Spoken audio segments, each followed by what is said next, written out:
வணக்கம். என் பெயர் ஹரி விக்னேஷ். 4ஆம் வகுப்பு பிரிவில் படிக்கின்றேன். என் அப்பாவின் பெயர் கே சுப்பராயன். என் அம்மாவின் பெயர் ஜி கலைவாணி. Friendship management. காக்கும் நட்பை காக்க என்னதான் சொல்கிறது நம்ம திருக்குறள் தெரிஞ்சுக்கலாமா? ஆறாத நட்பின் விளைவுகள்.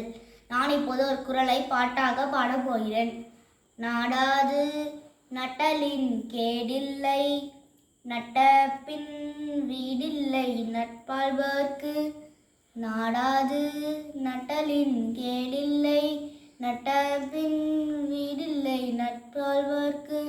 ஆழாத நட்பு ஆபத்தானது, ஆவலாய் பழகும் நட்பு ஆண்டவரை அடைய விடாது. நட்பு என்ன லேசா, வீடு பேருக்கு வீசா. நட்பு என்ன லேசா, வீடு பேருக்கு வீசா. நாடாது நட்டலின் கேடில்லை, நட்ட பின் வீடில்லை நட்பாள்வர்க்கு. நன்றி மாம்.